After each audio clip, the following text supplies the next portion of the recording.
أعوذ بالله من الشيطان الرجيم بسم الله الرحمن الرحيم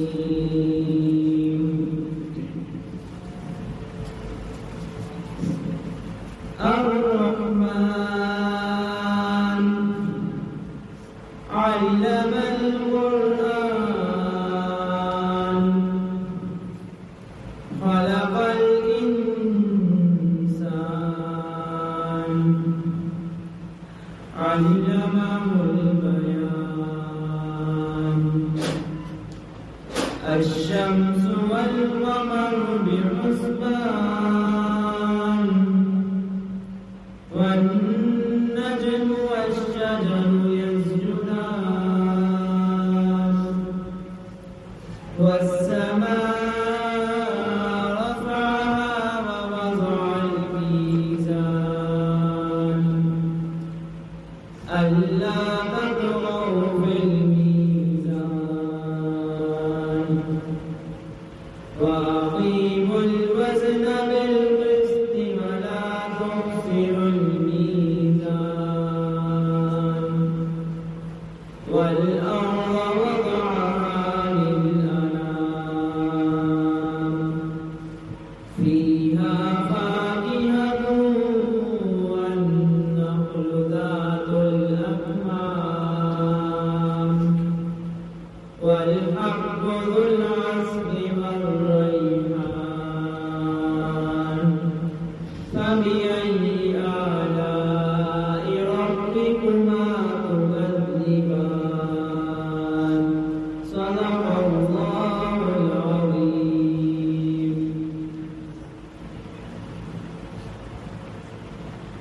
گدا کو بادشاہ یا بادشاہوں کو گدا کر دے گدا کو بادشاہ یا بادشاہوں کو گدا کر دے میرے مالک آپ جب چاہے کسی کو کیا سے کیا کر دے میرے مالک آپ جب چاہے کسی کو کیا سے کیا کر دے جسے آپ پکڑ لیں اس کو چھڑا سکتا نہیں کوئی جسے آپ پکڑ لیں اس کو چھڑا سکتا نہیں کوئی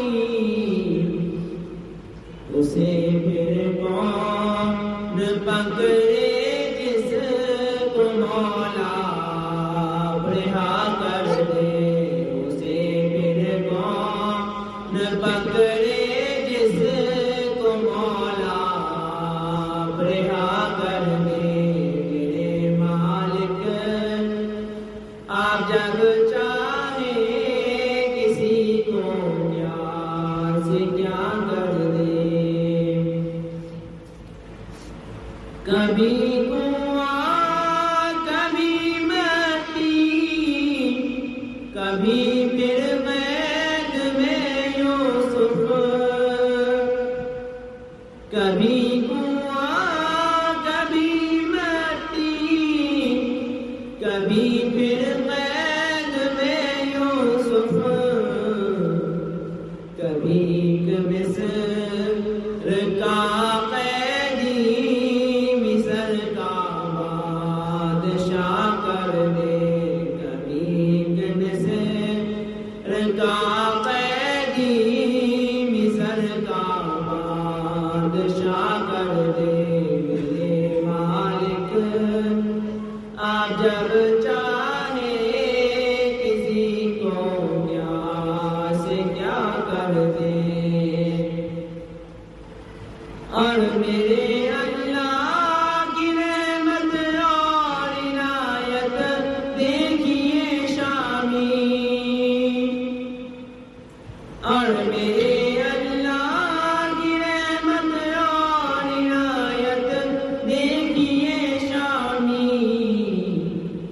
موسیٰ لینے جائے آگ پیغمبری عطا کر دے، کہ موسیٰ لینے جائے آگ پیغمبری عطا کر دے۔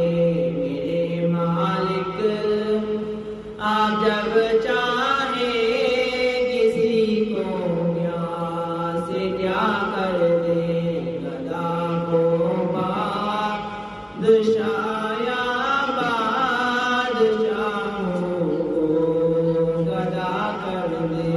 میرے مالک آپ جب چاہے کسی کو پیاس کیا کر دے۔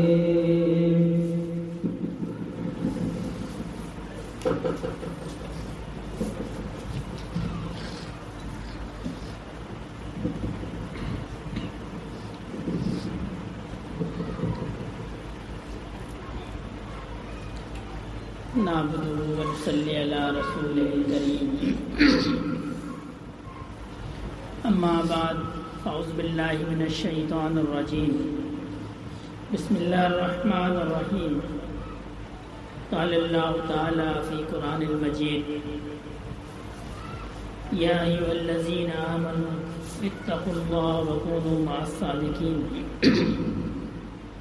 وقال النبی صلی اللہ علیہ وسلم، لکل شیء سکال وسکالۃ القلوب وذکر اللہ، او کما قال علیہ الصلاۃ والسلام۔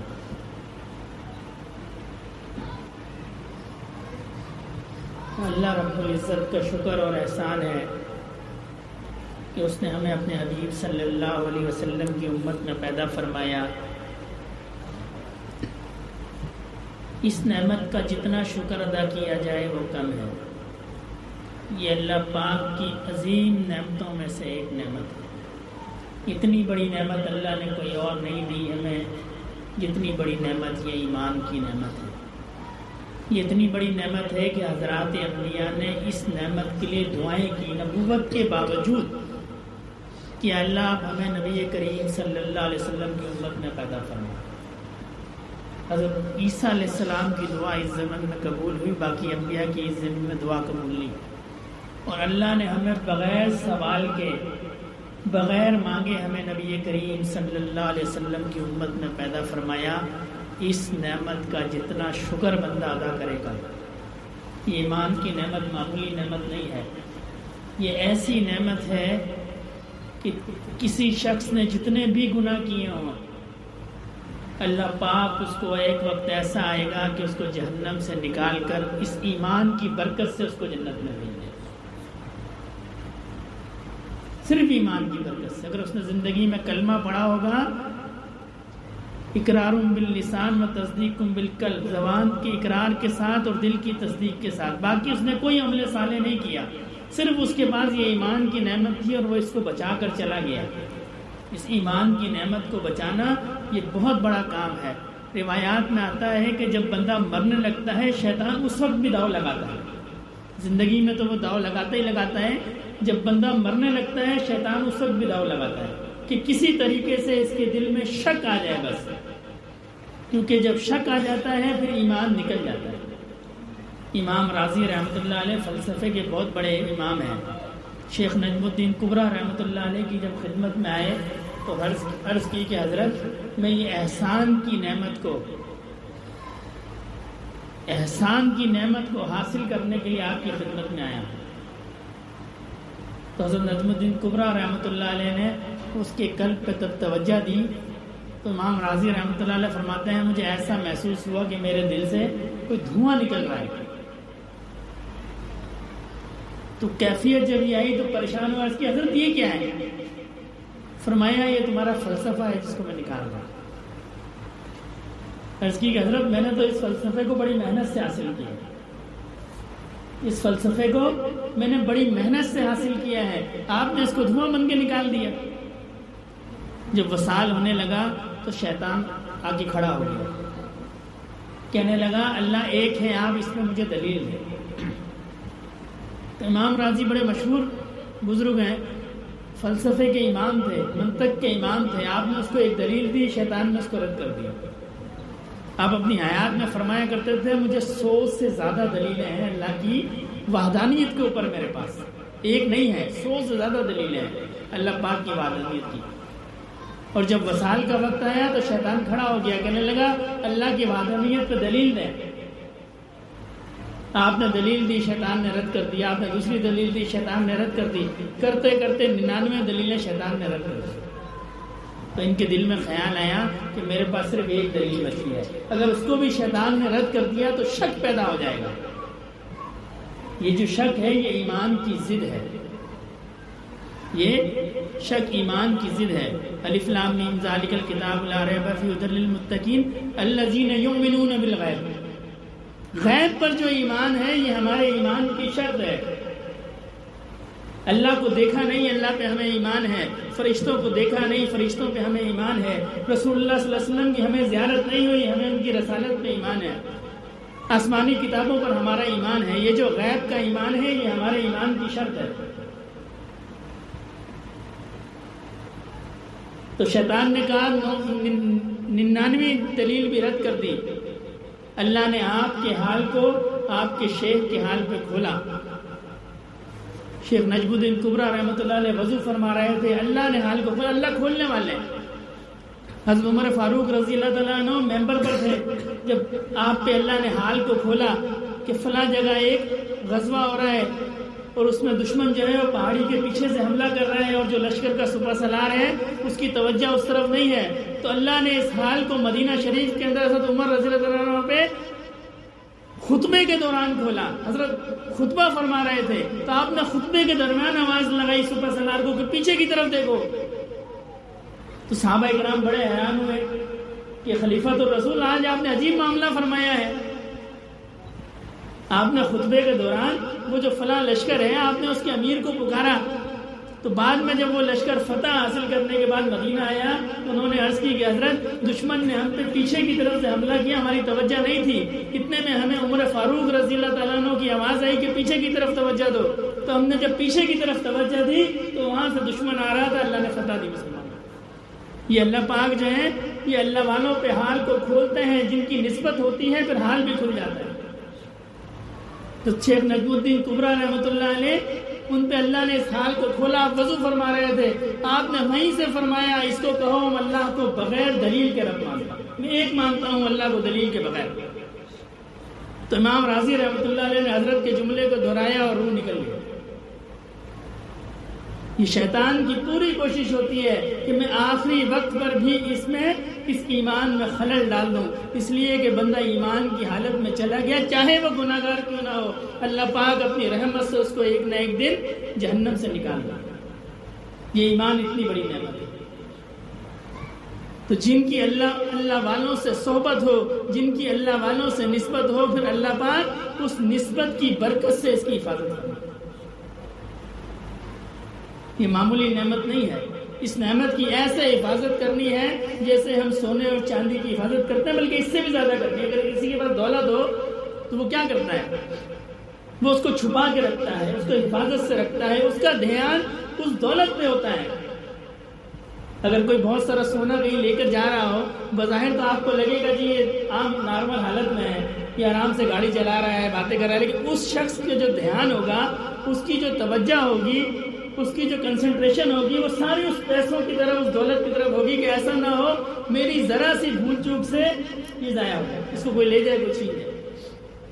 ایسی کیفیت ایمان کی ہونی چاہیے۔ ایک بزرگ بیان فرما رہے تھے، غالباً حضرت شاہ عبد القادر جیلانی رحمۃ اللہ علیہ کے حالات میں آتا ہے، آپ کے صاحبزادے جب فارغ ہوئے تو ایک جلسہ رکھا، انہوں نے بیان کیا، اللہ نے ان کو علم دیا تھا، فصیح و بلیغ بیان کیا، مجمع سنتا رہا، لاکھوں کی تعداد کا مجمع تھا۔ تو جب وہ بیان کر کے نیچے اترے تو لوگوں نے حضرت سے عرض کی کہ حضرت آپ بیان فرمائیں۔ تو حضرت ممبر پہ آئے اور فرمانے لگے کہ بھائی میری طبیعت ٹھیک نہیں ہے، بیمار تھے اور فرمایا میری طبیعت ٹھیک نہیں ہے، میں نے رات دودھ پینے کے لیے رکھا، تو جب میں رات کو اٹھا نماز کے لیے تو میں نے دیکھا بلی اس دودھ کو پی گئی۔ اور حضرت کا یہ فرمانا تھا، مجمع دھاڑے مار مار کے رونے لگے.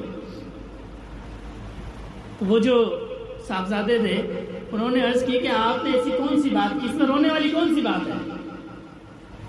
تو آپ نے فرمایا جو سامنے بوڑھا شخص ہے اس سے پوچھ لو کہ کیوں روتے ہو. ان کے بعد کیا کہنے لگا، بابا جی آپ کیوں روتے ہیں؟ ابا جی نے تو صرف یہ فرمایا ہے کہ میری طبیعت ٹھیک نہیں ہے اور میں نے دودھ رکھا پینے کے لیے، بلی اس کو پی گئی، تو اس میں رونے کی کون سی بات ہے؟ اور میرا بیان تو اتنا فصیح و بلیغ تھا، اس میں کوئی نہیں رویا، اس میں رونے والی کون سی بات ہے؟ تو انہوں نے عرض کی، جو بوڑھے شخص تھے وہ کہنے لگے کہ بیٹا بات یہ ہے کہ تمہارے ابا جی نے یہ نہیں کہا کہ بلی دودھ پی گئی، تمہارے ابا جی نے یہ فرمایا ہے کہ جس طرح محنت سے حاصل کیا ہوا دودھ ذرا سی غفلت سے بلی پی جاتی ہے، اسی طرح ایسا نہ ہو کہ اس ایمان کو ہم ساری عمر جوڑتے رہے اور ہماری غفلت سے اس کو شیطان اچک کے لے گئے. میں اس لیے رو رہا ہوں، میں اس لیے رو رہا ہوں کہ ایسا نہ ہو کہ ہماری غفلت کی وجہ سے آخرت میں ہم جب جائیں تو پتہ چلا ہمارے پاس ایمان تو نہیں تھا، ہم تو خالی ہاتھ آ گئے یہاں پہ. اور وہاں ایسا مقام ہے کہ وہاں صرف عمل کا سکہ چلتا ہے، وہاں نسبت کا سکہ چلتا ہے، وہاں نسب کا سکہ نہیں چلتا. وہاں نسب کا سکہ نہیں چلتا. بی بی عائشہ نے رسول اللہ صلی اللہ علیہ وسلم سے عرض کی کہ رسول اللہ آپ وہاں ہمیں پہچانیں گے؟ میدان حشر کے اندر آپ ہمیں پہچانیں گے؟ تو آپ نے فرمایا عائشہ 3 مقام ایسے ہوں گے جہاں کوئی کسی کو نہیں پہچانے گا، جہاں کوئی کسی کو نہیں پہچانے گا. جب اعمال نامہ ہاتھ میں دیا جائے گا کوئی نہیں پہچانے گا جب تک کہ اس کو یہ معلوم نہ ہو جائے میرے دائیں ہاتھ میں ملا ہے کہ بائیں ہاتھ میں ملا ہے، میرے دائیں ہاتھ میں اعمال نامہ ملا ہے کہ بائیں ہاتھ میں ملا ہے. پھر فرمایا جب اعمال کو تولا جائے گا کوئی کسی کو نہیں پہچانے گا، نہ باپ بیٹے کو پہچانے گا، نہ ماں بیٹی کو پہچانے گی، نہ دوست دوست کو پہچانے گا. بعض روایات میں آتا ہے ایک دوسرے کو دیکھ کے منہ موڑ لیں گے، ایسا نہ ہو یہ مجھ سے کچھ مانگ لے. ایسا سخت معاملہ ہوگا. فرمایا وہاں کوئی کسی کو نہیں پہچانے گا جب تک اس کو یہ پتہ نہ چل جائے کہ میرا نیکیاں والا وزن پلڑا نیچے ہے یا برائیوں والا پلڑا نیچے. اور فرمایا جب پورے صراط سے گزر رہے ہوں گے کوئی کسی کو نہیں پہچانے. وہاں تو نسب بھی ختم ہو جائیں گے. آج ہم فخر کرتے ہیں میرے 4 لڑکے ہیں، میرے 5 لڑکے ہیں، میں بہت عزت والا ہوں، میں بہت شرف والا ہوں، میرا معاشرے میں بڑا مقام ہے. یہ تو اللہ ہمیں اسی وقت دکھا دیتے ہیں جس وقت بندہ مرتا ہے اس کا نام ختم ہو جاتا ہے. کہتے ہیں جی میت پڑی ہے، اس کا نام ختم ہو جاتا ہے، اس کا لباس ختم ہو جاتا ہے، اس کی دولت ختم ہو جاتی ہے، اس کے پاس تو صرف اس کا عمل رہ جاتا ہے، باقی سب ختم ہو جاتا ہے. جس نام کے لیے وہ ساری عمر لوگوں سے جھگڑتا ہے، میرا نام ہو، میری عزت ہو، میرا مقام ہو، جیسے ہی مرتا ہے نام ختم ہو جاتا ہے. جی فلاں کی میت ہے، کوئی کہتا ہے جی فلاں ہے، نہیں کہتے ہیں فلاں کی میت ہے. قیمتی سے قیمتی لباس پہنتا ہے، جیسے ہی مرتا ہے اس کا لباس ختم ہو جاتا ہے. لوگ ڈرتے ہیں مردے کے لباس کو پہننے سے، کہتے ہیں جی مولوی صاحب کو دے دو، یہ صدقہ کر دو. سگی اولاد اس کا لباس نہیں پہنتی ہے. یہ مشاہدہ ہوگا آپ کا، میرا تو مشاہدہ ہے. سگی اولاد نہیں پہنتی. باپ کے جسم پہ جو لباس ہوتا ہے سگی اولاد نہیں پہنتی اس کو. لباس بھی چلا گیا، مال بھی چلا گیا، اب کیا رہ گیا؟ صرف وہ اعمال رہ گئے جس پہ ہم نے پوری زندگی توجہ نہیں دی. اللہ کی یاد رہ گئی، اللہ کے احکامات رہ گئے، ہم نے پوری زندگی اس پہ توجہ نہیں دی. جن چیزوں پہ ہم نے توجہ دی وہ تو سب سے پہلے ختم ہو گئی. میں نے کہیں پڑھا قبر کے اندر سب سے پہلے انسان کی آنکھیں پھوٹتی ہیں. جو اعضاء سب سے پہلے خراب ہوتے ہیں ان میں سب سے پہلے آنکھیں پھوٹتی ہیں. اس لیے کہ اللہ پاک دکھاتے ہیں ان آنکھوں سے تو دنیا کو ہوس کی نگاہوں سے دیکھا کرتا تھا. تو دیکھتا تھا یہ دنیا بڑی رنگین ہے، اس دنیا کے اندر مستغرق ہو کے تو مجھے بھول گیا، آج سب سے پہلے میں تیری آنکھوں کو پھوڑ دوں. ممل حیات الدنیا الا متاع الغرور. دنیا کیا ہے؟ دھوکے کی جگہ ہے. یہ آج جو ہمیں چہل پہل نظر آتی ہے، ہمیں لگتا ہے یہ چہل پہل ہے، یہ دوست احباب ہیں، یہ رشتہ دار ہیں، یہ ہمارا کاروبار ہے، یہ کچھ بھی نہیں ہے، یہ صرف دھوکہ ہے. جس وقت آنکھ بند ہوگی، جس وقت آنکھ بند ہوگی پتہ چلے گا سب دھوکہ تھا. یہ مال و دولت بھی دھوکہ تھی، یہ دنیا کی رنگینی، اصل وقت تو اب شروع ہوا ہے، اصل وقت تو اب شروع ہوا ہے۔ ایسا وقت امام غزالی فرماتے ہیں زمین اور آسمان کو رائی سے بھر دو، ایک پرندہ 1000 سال کے بعد آئے، رائی کا دانہ اٹھائے اور چلا جائے، وہ رائی کے دانے ختم ہو جائیں گے، وہ زندگی ختم نہیں ہوگی۔ جس کو آج ہم بلا کے بیٹھے ہیں، کتنے سال کے لیے؟ 60 سال کے لیے، 70 سال کے لیے، ایسی زندگی کے لیے ہم نے اس کو بلا دیا جو انتہائی ناپائیدار ہے۔ مجھے تو اپنی پوری زندگی میں کوئی شخص ایسا نہیں ملا کہ جس کو کوئی دکھ تکلیف پریشانی نہ ہو، کم از کم مجھے تو نہیں ملا، ہو سکتا آپ کو کوئی ملا ہو۔ کوئی ایک شخص جس کو پوری زندگی میں نہ کوئی دکھ ہو، نہ کوئی تکلیف ہو، نہ کوئی پریشانی ہو۔ اللہ والوں کو بھی دکھ ہوتے ہیں، تکلیفیں ہوتی ہیں، یہ الگ بات ہے کہ ان کے دل پہ وہ گراں نہیں گزرتی، اس لیے کہ وہ اللہ کو یاد کرتے ہیں، اور اللہ کی یاد جو ہے وہ دلوں کو اطمینان دیتی ہے۔ یہ نہیں ہے کہ ان کو دکھ تکلیف نہیں ہوتی ہے، لیکن اللہ کی چونکہ یاد میں ہوتے ہیں، اللہ کے ذکر میں ہوتے ہیں، اللہ بذکر اللہ تطمئن القلوب، تو اللہ ان کے دلوں کو سکون دیتے ہیں۔ پریشانیاں ان کو بھی آتی ہیں، حالات ان پہ بھی آتے ہیں۔ تو دنیا میں کوئی شخص ایسا نہیں ہے جس کو کوئی دکھ تکلیف اور پریشانی نہ ہو، اور اس دنیا کے لیے ہم نے ہمیشہ کی زندگی کو چھوڑ دی۔ آج اگر موت کا فرشتہ آ جائے اور وہ ہم سے کہے کہ چلو، موت کا تو کوئی وقت مقرر نہیں ہے، کوئی نہیں جانتا کہ کب موت آ جائے گی۔ آج اگر موت کا فرشتہ آ جائے، میں اپنے اوپر رکھ کے سوچوں، آپ اپنے اوپر رکھ کے سوچیں، آج ہم بستر پر لیٹے اور موت کا فرشتہ آ گیا، اس نے کہا جی میرے ساتھ چلو، تو ہم تیار ہیں؟ کسی کی زندگی 30 سال ہے، کسی کی 40 سال ہے، کسی کی 50 سال ہے، کسی کی 60 سال ہے، ہم نے اتنا وقت گزارا، اور اللہ نے ہمیں اپنی عبادت کے لیے پیدا کیا تھا، اور ایک دن کی بھی مہلت نہیں ہے، سالوں کی مہلت ہے، 50 سال کی، 60 سال کی، 70 سال کی اللہ نے ہمیں مہلت دی، اور ہم تیاری نہیں کر سکتے، ہم تیار نہیں ہیں۔ کوئی 100 میں سے کوئی ایک اللہ کا بندہ ہوگا جو کہے گا جی میں تیار ہوں، آج اگر موت کا فرشتہ ہے میں اللہ سے ملنے کے لیے راضی ہوں۔ کوئی 100 میں سے ایک ہوگا، بلکہ یہ بھی میں شاید کم کہہ رہا ہوں۔ کیوں نہیں ہیں ہم تیار؟ کیوں نہیں ہیں؟ اللہ کے کلام کو پڑھتے ہیں، رسول اللہ صلی اللہ علیہ وسلم کی حدیث کو پڑھتے ہیں، آخرت پہ ایمان ہے، ہم جانتے ہیں ہم نے مرنا ہے، پھر اللہ کے یہاں اٹھایا جانا ہے، ہم سے سوال ہوگا تم دنیا میں کیا کرتے تھے، پھر بھی ہم تیار نہیں ہیں۔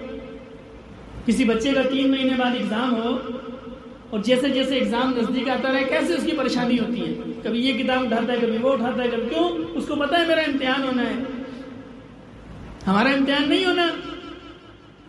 قبر کے اندر فرشتہ سوال کرے گا من ربو کا، من دینوں کا، من نبیوں کا۔ پھر قیامت میں اللہ سوال کریں گے مال کہاں سے کمایا، مال کہاں خرچ کیا، ہے ہمارے پاس اس بات کا جواب؟ مال کہاں سے کمایا؟ نہ ہم نے حلال دیکھا نہ حرام دیکھا، ہم نے کہا بس مال آنا چاہیے، اور نہ خرچ کرتے ہوئے ہم نے دیکھا۔ اکثر یہ مشاہدہ ہے کہ مال کماتے ہوئے تو پھر بھی بہت سارے لوگ یہ احتیاط کرتے ہیں جی مال مشتبہ نہ ہو، مال حرام نہ ہو، خرچ کرتے ہوئے وہ بھی احتیاط نہیں کرتے۔ یہ میں نے مال کو، جو اللہ نے مجھے مال دیا تھا، اس کو میں نے کس راستے میں خرچ کیا ہے؟ میں نے فلمیں دیکھنے کے لیے خرچ کیا ہے، میں نے ناجائز کاموں کے لیے خرچ کیا ہے، یا اپنے اہل و عیال کی تربیت پہ خرچ کیا، حلال کام پہ خرچ کیا؟ پھر جوانی کہاں گزاری، یہ بھی سوال ہوگا۔ پھر جتنا علم اللہ نے تمہیں دیا تھا اس پہ کتنا عمل کیا؟ ہوں گے نا یہ 8 سوال، 3 قبر کے اور 5 حشر کے، سب کو پتا ہے، کیوں نہیں کرتے ہم اس کی تیاری؟ جبکہ ہمیں اس بات کا 100% یقین ہے ہم نے اس دنیا میں نہیں رہنا، ہمارے دادا نہیں رہے، ہمارے پردادا نہیں رہے، کوئی بھی نہیں رہا، ہم نے بھی نہیں رہنا، پھر ہم ان سوالوں کی تیاری کیوں نہیں کرتے اس دنیا کے اندر؟ ہم ان سوالوں کی تیاری اس لیے نہیں کرتے کہ ہمارے دل جو ہیں دنیا میں مستغرق ہو گئے۔ اگر ہمارے دل میں اللہ کی یاد ہوتی، ہمارے دل میں نور ہوتا، ہمارے دل میں اللہ کی عظمت ہوتی، اللہ کی پہچان ہوتی، تو سوال ہی ممکن نہیں ہے۔ اگر کسی کا افسر جو ہے وہ اس کے سامنے کھڑا ہو وہ غلطی نہیں کرتا، اولاد چھوٹی ہو باپ کھڑا ہو وہ غلطی نہیں کرتی، کیونکہ اس کی عظمت اس کے دل میں ہوتی ہے۔ جو انتظامیہ ہے ہمارے دل میں اس کی عظمت ہے. ہمیں پتہ ہے جی یہ بتی سرخ ہو گئی ہے، اب چلنا نہیں ہے، ورنہ جو سارجنٹ ہے وہ چالان کر دے گا.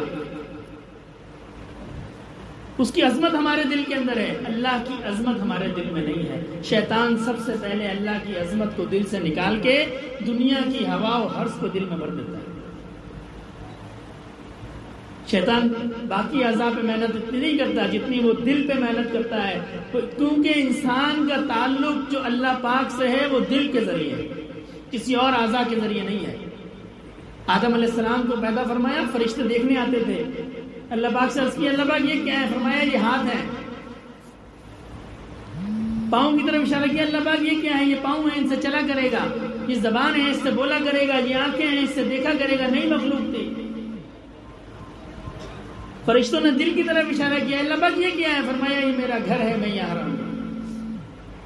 انسان کا جو دل ہے یہ اللہ پاک کا گھر ہے. اللہ پاک انسان کے دل کے اندر ہے، اور اس دل کو ہم نے کیا کیا؟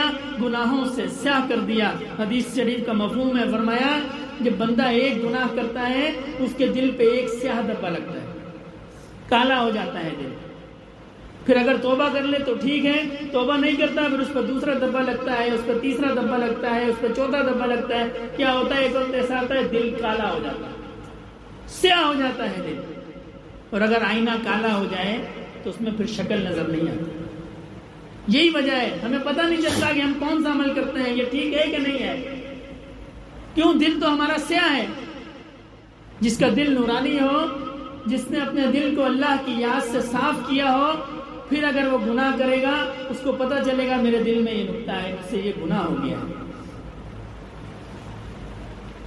اور یہ دل صاف کیسے ہوتا ہے؟ یہ اللہ کے ذکر سے صاف ہوتا ہے. رسول اللہ صلی اللہ علیہ وسلم نے فرمایا لِكُلِّ شَيْءٍ سِقَالٌ وَسِقَالَةُ الْقُلُوبِ ذِكْرُ اللَّهِ. ہر چیز کو مانجنے کی چیز ہے، ہر چیز کا ریگمال ہے، اور دل کا ریگمال کیا ہے؟ یہ اللہ کا ذکر ہے. جب بندہ اللہ کا ذکر کرتا ہے تو اس کی برکت سے دل سفید ہوتا ہے، دل نورانی ہوتا ہے. اور جتنا جتنا دل نورانی ہوتا رہے گا اللہ سے اس کا تعلق بحال ہوتا رہے گا. اللہ کی محبت اس کے دل کے اندر آتی ہے. جب اللہ کی محبت دل کے اندر آئے گی پھر اس کو آخرت کی فکر ہوگی کہ میں نے اللہ کو منہ دکھانا ہے. ہم نے اللہ کو اس لیے بھلا دیا کہ ہمارے دل میں اللہ سے رابطہ ہی نہیں ہے. یہ جب تک دل صاف نہیں ہوگا، یہ دل نورانی نہیں ہوگا، ہمارا اللہ سے رابطہ بحال نہیں ہوگا. اور جب دل نورانی ہو جائے گا پھر سارے اعضاء دل کے تابع ہیں. دیکھیں سائنس کہتی ہے کہ انسان کا دل ایک پمپ ہے. یہ کیا کرتا ہے؟ خون کو، گندے خون کو دل میں جاتا ہے، وہ اس کو صاف کر کے دوبارہ دل کے اندر پمپ کرتا ہے. دل کا کام خون کو مختلف اعضاء کے اندر پہنچانا ہے. اب اگر کوئی اللہ کا ذکر کرتا ہے، جس کا دل ذاکر ہوگا، جس کا دل صاف ہوگا، تو کیا ہوگا؟ یہ جو ذکر والا خون ہے یہ اس کے پورے اعضاء کے اندر جائے گا. ہاں، جس اعضاء کے اندر ذکر والا خون جائے گا پھر اس اعضاء سے گناہ نہیں ہوں گے. رسول اللہ صلی اللہ علیہ وسلم نے فرمایا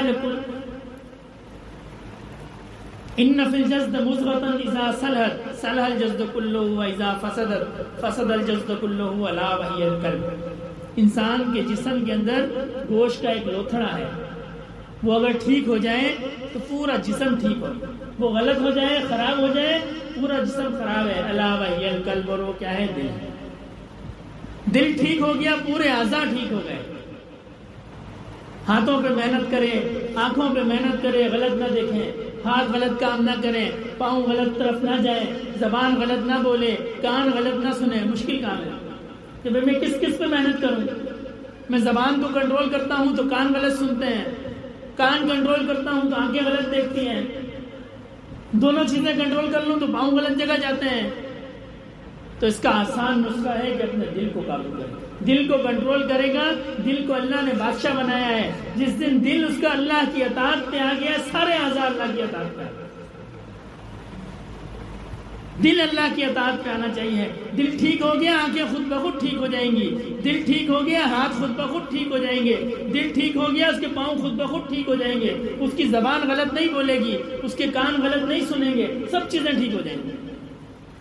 اور دل کیسے ٹھیک ہوگا؟ دل اللہ کے ذکر سے ٹھیک ہوگا. اور جب دل ٹھیک ہو جائے گا، حدیث شریف کے اندر ہے، اللہ پاک فرماتے ہیں، نبی صلی اللہ علیہ وسلم نے فرمایا، اللہ پاک فرماتے ہیں جب بندہ میرا ذکر کرتا ہے، عبادات کرتا ہے، مجھے یاد کرتا ہے، پھر ایک وقت ایسا آتا ہے میں اس کی زبان بن جاتا ہوں، مجھ سے بولتا ہے، میں اس کی آنکھیں بن جاتا ہوں، مجھ سے دیکھتا ہے، میں اس کے پاؤں بن جاتا ہوں، مجھ سے. ایسا انسان کو مقام حاصل ہوتا ہے. اللہ نے جیسا مقام انسان کو دیا ہے کسی اور مخلوق کو نہیں دیا. ایسا اللہ پاک نے شرف دیا. سدرۃ المنتہا سے آگے جبرائیل علیہ السلام نے فرمایا میرے پر جل جاتا ہے، میں آگے نہیں جا سکتا. ہمارے محبوب صلی اللہ علیہ وسلم وہاں سے بھی آگے تشریف لے. ایسا اللہ نے مقام دیا. جس کا دل صاف ہو جائے گا اس کے باقی اعضاء اس کے تابع ہیں. ہمیں مشکل لگتا ہے، نماز پڑھنا مشکل لگتا ہے، روزہ رکھنا مشکل لگتا ہے، گناہوں سے بچنا مشکل لگتا ہے. اس کا سب سے آسان حل یہ ہے کہ اللہ کو یاد کیا اور اللہ والوں کی صحبت کے اندر بیٹھا جائے. صالحین کی صحبت جو ہے یہ بڑی ضروری ہے. حضرت تھانوی رحمۃ اللہ علیہ فرماتے ہیں کہ جس طرح زبان زبان سے سیکھتی ہے اس طرح دل دل سے سیکھتا ہے. زبان زبان سے سیکھتی ہے اور دل کس سے؟ دل دل سے سیکھتا ہے. ہمارے حضرت رحمۃ اللہ فرمایا کرتے تھے کہ اگر کسی کو شوق ہو کہ اپنے دل کے اندر اللہ کی یاد کو پیدا کرے، عشق کی چنگاری پیدا کرنی ہو، تو کسی جلتے ہوئے دل کے سامنے اپنے دل کو رکھ دو. کسی جلتے ہوئے دل کے سامنے اپنے دل کے رکھ دو. یہ آگ لگتی نہیں ہے، یہ لگائی جاتی ہے. یہ اللہ سے عشق کی آگ یہ لگائی جاتی ہے. کسی اللہ والے کے جلتے ہوئے سینے کے سامنے اپنے سینے کے رکھ دو. ان کے دل سے نور کی شعائیں نکل کے تمہارے دل کو روشن کر دو. اب ٹیکنالوجی ایڈوانس ہو گئی ہے، سمجھانا آسان ہو گیا. یہ وائی فائی ہوتا ہے نا، تو بظاہر کوئی کنیکشن ہے، بلکہ اب تو میں نے کہیں پڑھا کہ جی چارجنگ بھی وائی فائی ہوگی. یہ جو موبائل چارج ہوتا ہے یہ بھی وائی فائی ہوگا. نہ کوئی تار ہے نہ کچھ ہے. یہ اللہ والوں سے جو نور کی شعائیں نکلتی ہیں یہ دل پہ اثر کرتی ہے. کسی نے شیخ ذکریہ رحمۃ اللہ علیہ سے پوچھا، یہ جو ہمارے تبلیغی جماعت کے بانی ہیں مولانا الیاس رحمۃ اللہ علیہ، ان کے بھتیجے تھے، بڑے مشہور شخصیت ہے. فضائل اعمال حضرت کی لکھی ہوئی ہے، قرآن شریف کے بعد سب سے زیادہ پڑھے جانے والی کتاب ہے. کسی نے پوچھا حضرت لوگوں کی یہ کیوں خواہش ہوتی ہے کہ ہماری قبریں اللہ والوں کی قبروں کے ساتھ بنیں، ہماری قبریں اللہ والوں کی قبروں کے ساتھ بنیں. حضرت تشریف فرماتے پنکھا چل رہا تھا تو حضرت نے اس سائل سے فرمایا بھائی یہ پنکھا یہ آپ کے لیے لگایا گیا ہے یا میرے لیے لگایا گیا ہے؟ اس نے عرض کی حضرت یہ پنکھا آپ کے لیے لگایا گیا ہے تاکہ آپ کو ہوا آئے. فرمایا اس کی ہوا تمہیں بھی ملتی ہے کہ نہیں ملتی؟ نے کہا جی مجھے بھی ملتی ہے. فرمایا بس اسی لیے لوگوں کی خواہش ہوتی ہے کہ اللہ والوں کی قبروں کے ساتھ ہماری قبر بنے. اس لیے کہ اللہ کی جو رحمت کی ہوا ہے، اللہ کی جو محبت کی ہوا ہے، وہ آتی تو اس اللہ کے نیک بندے پہ ہے اور پڑتی برابر والے پہ. روایات میں آتا ہے ایسے مردے قبرستان میں جاتے ہیں کہ باقی مردے پناہ مانگتے ہیں یا اللہ اس کو ہمارے یہاں دفن نہیں کرنا. جب کوئی اللہ کا نیک بندہ، امام غزالی رحمۃ اللہ علیہ فرماتے ہیں ایک دو قبرستان تشریف لے گئے، وہاں قبر پہ دعا کی، عرض کی کہ یا اللہ پاک میں نے سنا ہے جب کوئی عالم کسی قبر کے اوپر دعا کرتا ہے اللہ اس کی برکت سے 40 دن تک قبر سے عذاب کو دور کر دیتا ہے. یہ اللہ کے نیک بندوں کی اللہ نے بڑی رحمت رکھی ہے. یہ تو اللہ کے نیک بندے ہیں. جب نوجوان کوئی توبہ کرتا ہے، روایات میں آتا ہے جب کوئی نوجوان توبہ کرتا ہے اللہ مشرق سے مغرب تک عذاب کو اٹھا لیتا ہے. جو بندہ اللہ کی طرف جاتا ہے اللہ اس کو رائیگاں نہیں کرتا. جو بندہ اللہ کی طرف رجوع کرتا ہے اللہ اس کو رد نہیں کرتا، اللہ اس کو قبول کرتا ہے. بندہ اللہ کی طرف چل کے جاتا ہے، اللہ پاک فرماتا ہے میں اس کی طرف دوڑ کے آتا ہوں، میں بندے کو رد نہیں کرتا.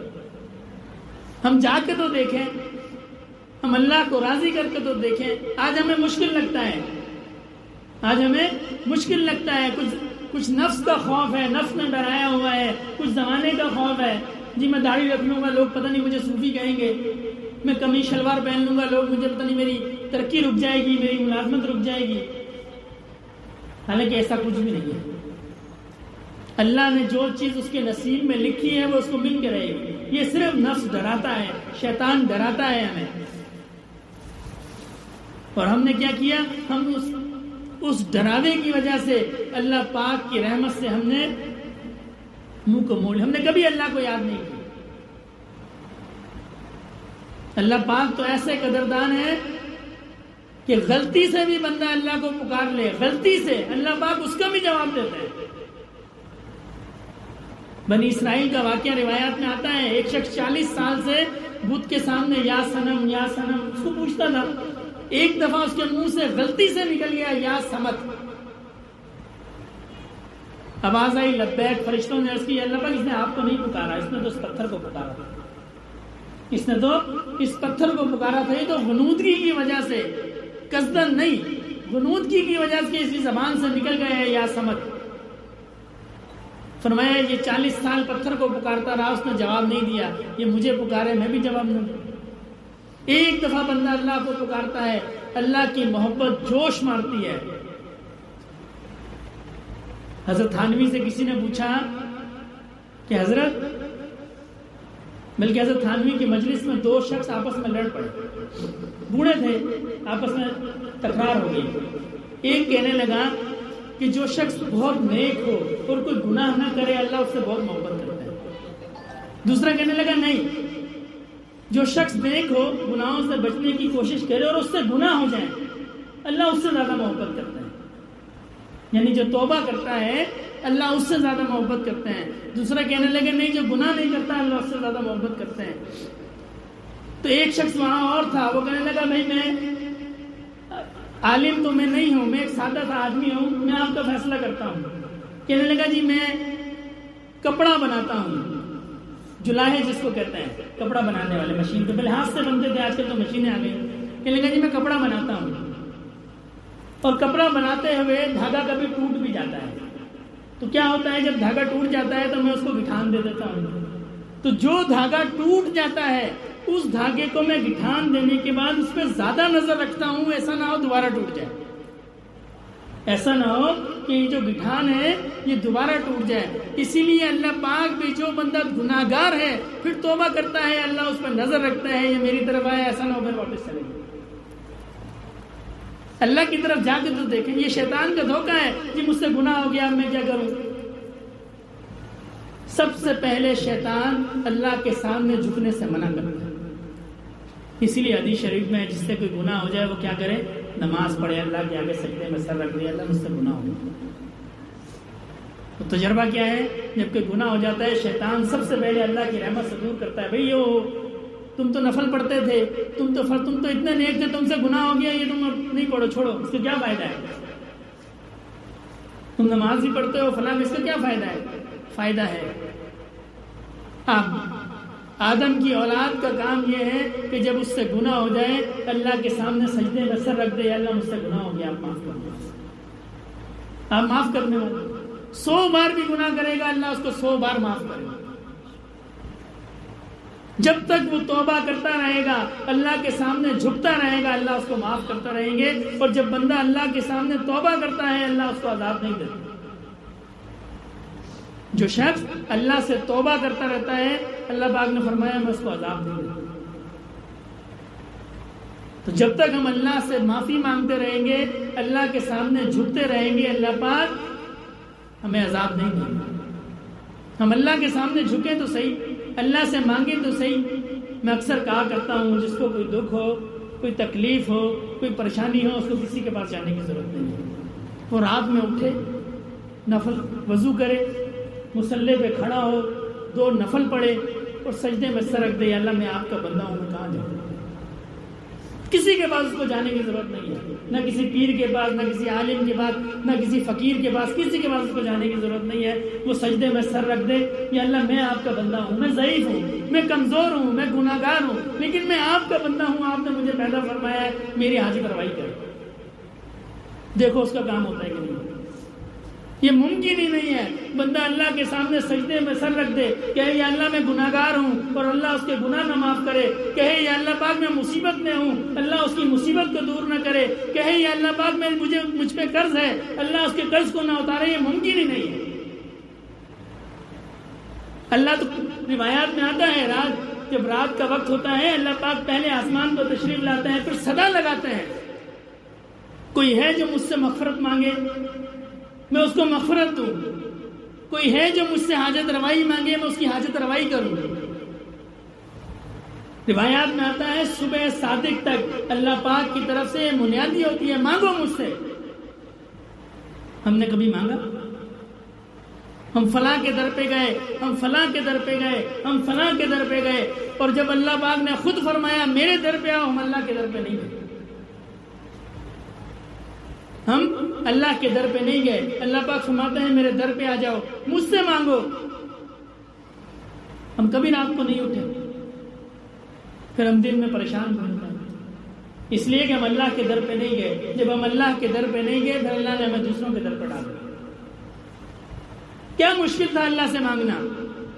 تو مشکل ہے، کچھ بھی نہیں کرے، اگر وضو نہیں کر سکتا وضو بھی نہ کرے، نماز نہیں پڑھ سکتا نماز بھی نہ پڑھے، بستر پر لیٹے لیٹے اللہ سے مانگ لے اللہ میں گناہ گار ہوں، مجھ میں اتنی ہمت نہیں ہے، میں نہیں اٹھ سکتا رات میں۔ آپ بڑے ہیں، آپ بڑے ہیں، اللہ کی عظمت دل میں ہوگی، اللہ اس کو جب بھی معاف کرے۔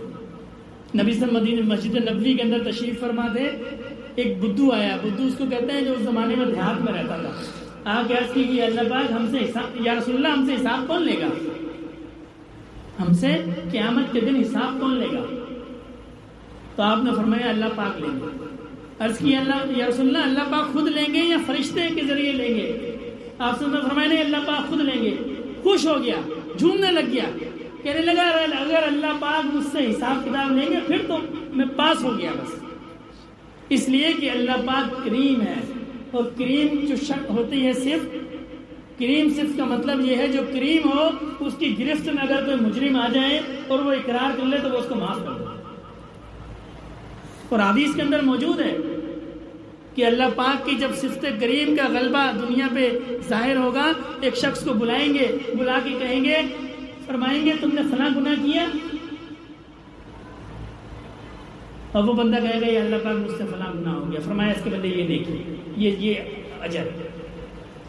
پھر فرمائیں گے تم نے فلاں گناہ بھی کیا، وہ عرض کرے گا یہ اللہ پاک ہاں مجھ سے فلاں، فرمایا اس کے بدلے یہ اجر، اس کے بدلے یہ اجر۔ حدیث شریف کے اندر نبی صلی اللہ علیہ وسلم صحابہ کرام فرماتے ہیں جب رسول اللہ صلی اللہ علیہ وسلم اس واقعے کو بیان فرما رہے تھے تو آپ ہنس دیے، اور آپ کے دانتوں کو ہم نے دیکھا کیسے آپ کو چوئے، اور آپ نے فرمایا کہ پھر وہ شخص اتنا خوش ہو جائے گا اللہ کی رحمت کو دیکھ کے، اور اس کرے گا اللہ پاک آپ جو گناہ فرما رہے ہیں نا وہ چھوٹے چھوٹے ہیں، میں نے تو اس سے بھی بڑے بڑے گناہ کیے۔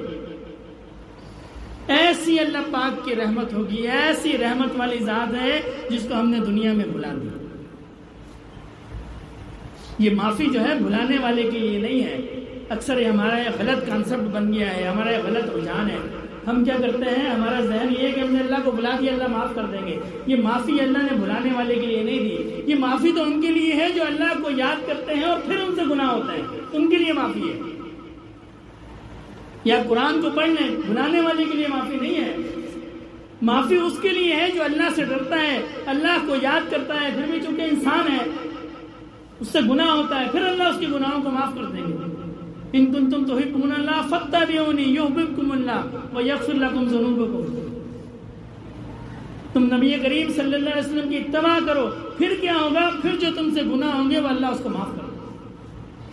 یہ معافی کی شرط جو ہے یہ یاد کرنے والوں کے لیے، فرما برداروں کے لیے ہے، نافرمانوں کے لیے نہیں ہے۔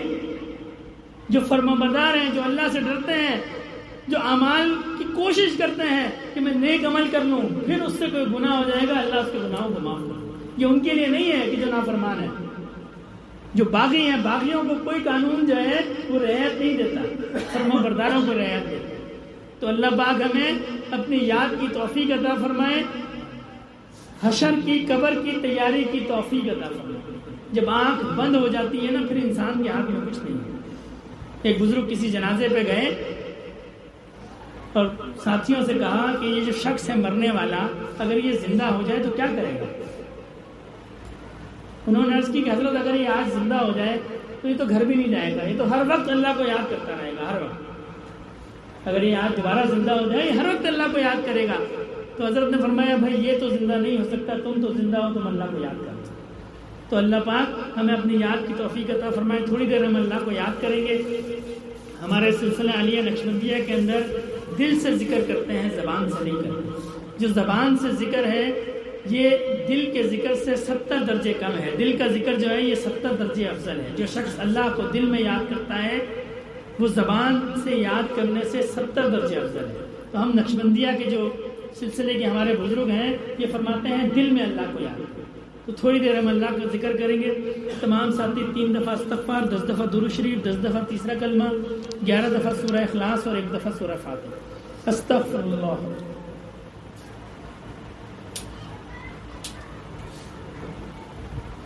سبحان اللہ والحمد للہ ولا الہ الا اللہ واللہ اکبر ولا حول ولا قوة۔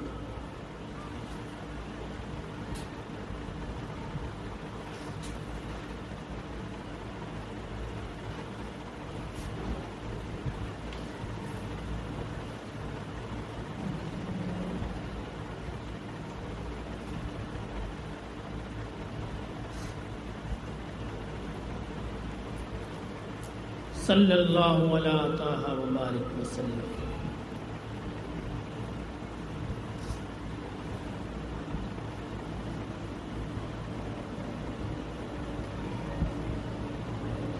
قل هو اللہ احد اللہ الصمد لم یلد ولم یولد ولم یکن له کفوا احد۔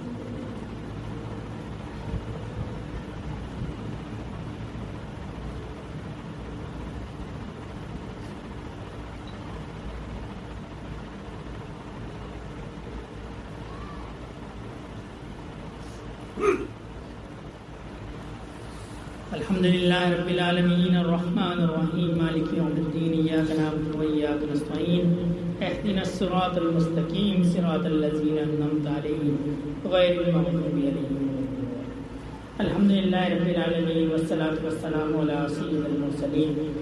یا اللہ پاک جو پڑھا گیا ہے اس کا ثواب نبی کریم صلی اللہ علیہ وسلم کی بارگاہ عالیہ میں پیش فرمائیے۔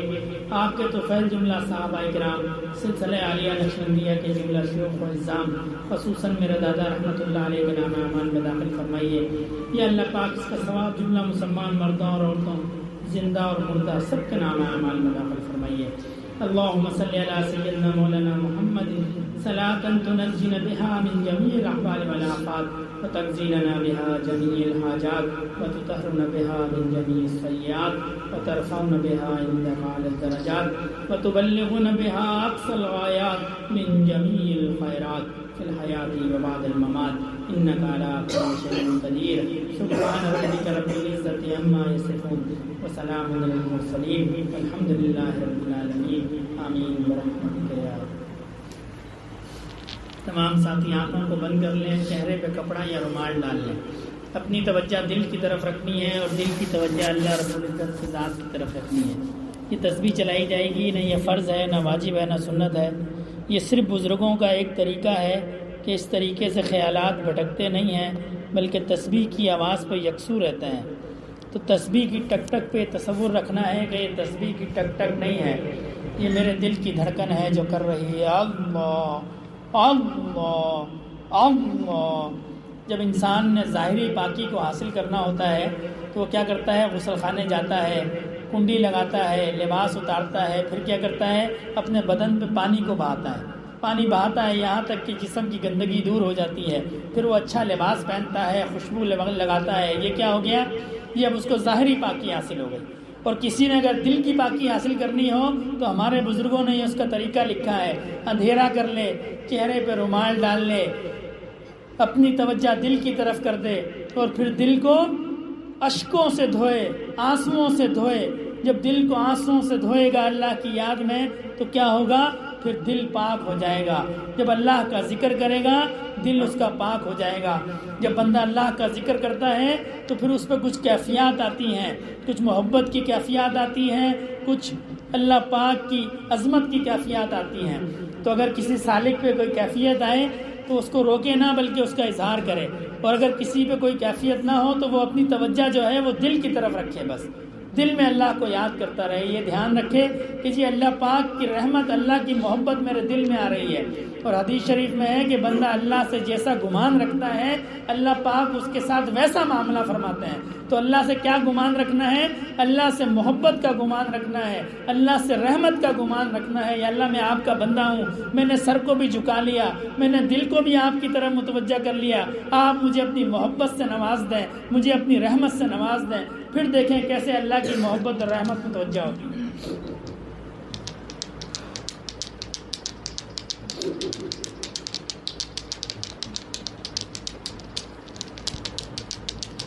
انما المؤمنون الذين اذا ذكر الله وجلت قلوبهم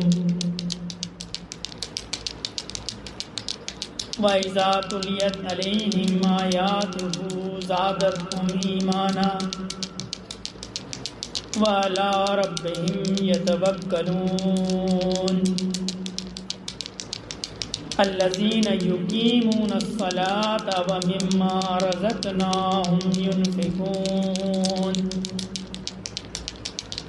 اللہ اللہ اللہ. ذکر گو تا تیرا جانست، پاکی دل سے ذکر رحمانست. مومنا ذکر خدا بسیار گو، مومنا ذکر خدا بسیار گو. تابعہ بھی درد و عالم آبرو، ذکر حق آمد غذائے روح را. ذکر حق مرہم دل مجروح را. اللہ اللہ. نہ دنیا سے نہ دولت سے نہ گھر آباد کرنے سے، نہ دنیا سے نہ دولت سے نہ گھر آباد کرنے سے سکون دل کو ہوتا ہے اللہ کو یاد کرنے سے. اللہ اللہ. زندگی آمد برائے بندگی، زندگی بے بندگی شرمندگی. اللہ اللہ اللہ. مٹا دے اپنی ہستی کو اگر کچھ مرتبہ چاہے، مٹا دے اپنی ہستی کو اگر کچھ مرتبہ چاہے. کہ دانا خاک میں مل کر گلے گلزار ہوتا ہے. اللہ اللہ اللہ.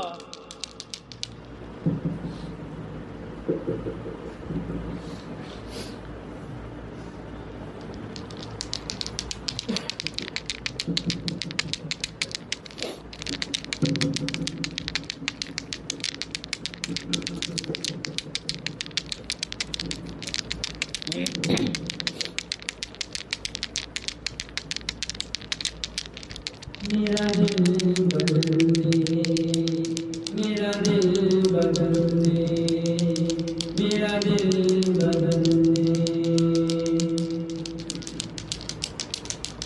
میرا غفلت میں ڈوبا دل بدل دے،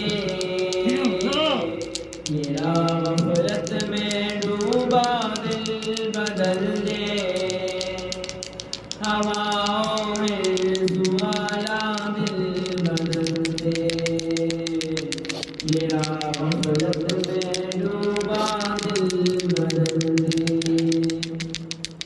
خدایا بدل فرما دل بدل دے،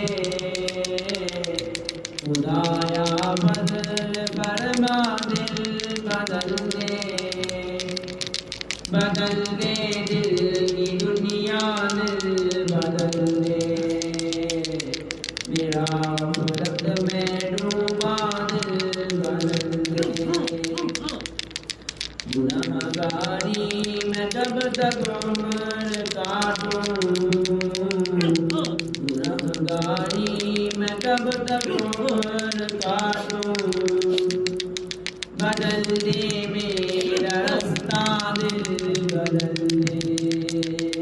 شروع میں نام تیرا دھڑکنوں میں، شروع میں نام تیرا دھڑکنوں میں، مزہ آ جائے مولا دل بدل دے، میرا غفلت میں ڈوبا دل بدل دے، ہٹا لوں آنکھ اپنی ماں سے واسے، ہٹا لوں آنکھ اپنی ماں سے واسے، جیوں میں تیری خاطر دل بدل دے، میرا غفلت میں ڈوبا دل بدل دے،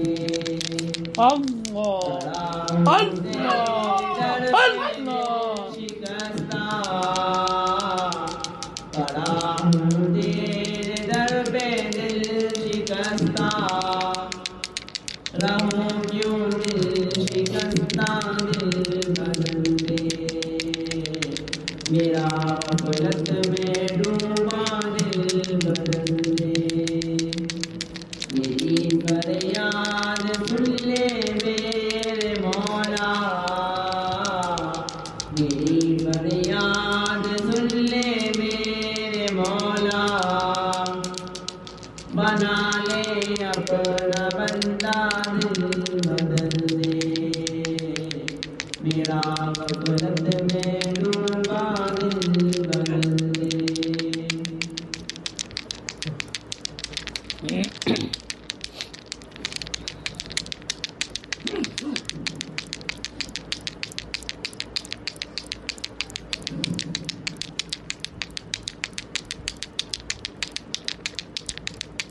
حبیب دوستو یارو یہ دنیا دار پانی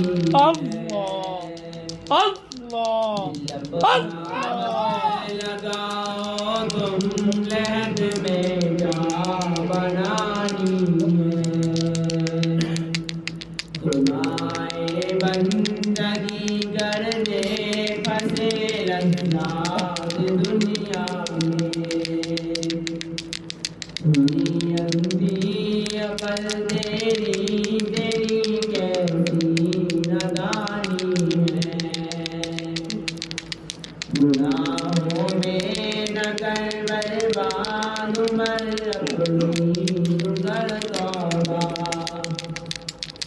کہاں ہے باپ دادا سب کے جن کی نشانی ہے، مگر بل اپنی دولت پر نہ طاقت پر نہ حشمت پر، کہ دنیا کی ہر ایک چیز تجھ کو چھوڑ جانی ہے، تجھے کی کرے نماز پڑھے خدا کو یاد کر ہر دم، کہ آخر میں تیری نیکی تیرے کام آنی ہے، تجھے سیکھا حلال اپنی سراپا نور تقویٰ بن، کہ تقوی میں ترقی ہے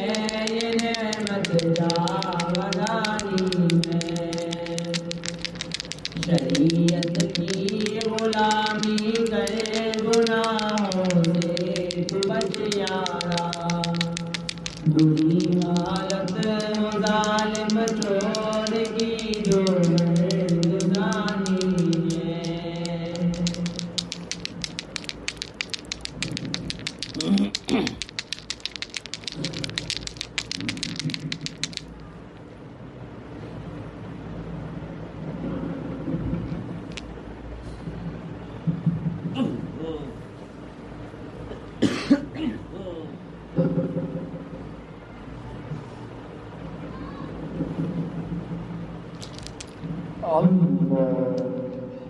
اللہ اللہ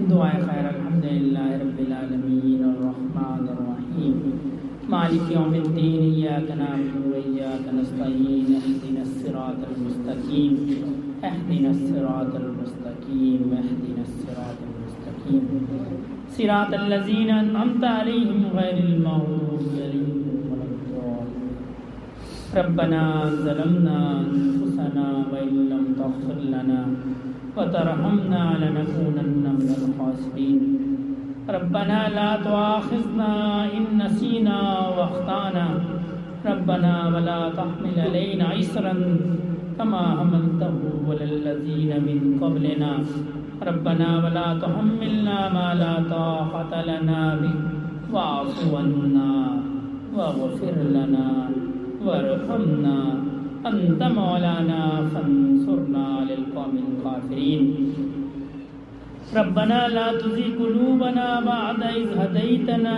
وهب لنا من لدنك رحمة إنك أنت الوهاب ربنا هب لنا من أزواجنا وذرياتنا قرة أعين واجعلنا للمتقين إماما ربنا آتنا في الدنيا حسنة وفي الآخرة حسنة وقنا عذاب النار اللهم إنا على ذكرك وشكرك وحسن عبادتك اللهم إنك عفو تحب العفو فاعف عنا اللهم حاسبني حسابا يسيرا اللهم حاسبني حسابا يسيرا اللهم حاسبني حسابا يسيرا اللهم اغفر لنا قبل الموت وارحمنا عند الموت ولا تعذب بعد الموت ولا تحاسبنا يوم القيامة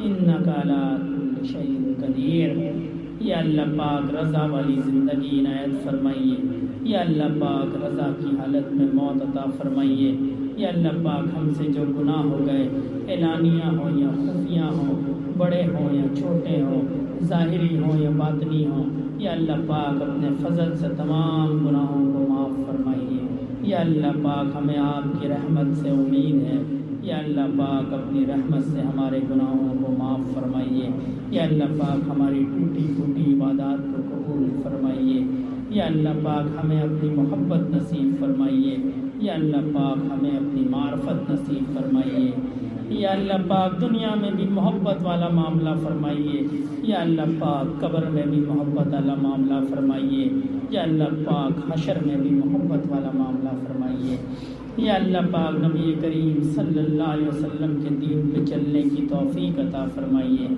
یا اللہ پاک حوض کوثر پہ رسول اللہ صلی اللہ علیہ وسلم کے ہاتھ کے دست اقدس سے حوض کوثر کا پیالہ نصیب فرمائیے یا اللہ پاک نبی کریم صلی اللہ علیہ وسلم کی شفاعت نصیب فرمائیے یا اللہ پاک جو بیمار ہیں ان کو صحت عطا فرمائیے یا اللہ پاک جو تنگ دست ہیں ان کی تنگ دستی کو دور فرمائیے یا اللہ پاک کو جو قرض میں مبتلا ہیں غیب کے خزانوں سے ان کا قرض عطا فرمائیے یا اللہ پاک جن کی اولاد نہیں ہے نیک صالح اولاد عطا فرمائیے یا اللہ پاک جو اولاد نرینہ سے محروم ہیں نیک صالح وارث عطا فرمائیے یا اللہ پاک ہمارے جو بڑے دنیا سے چلے گئے ان کی قبول کو جنت کے باغوں میں سے باغ بنائیے یا اللہ پاک ہمارے جو بڑے حیات ہیں ہمیں ان کی خدمت کرنے کی توفیق عطا فرمائیے یا اللہ پاک ہماری اولادوں کو فرما بردار بنائیے دیندار بنائیے نبی کریم صلی اللہ علیہ وسلم کے دین کو ہماری نسلوں میں جاری فرمائیے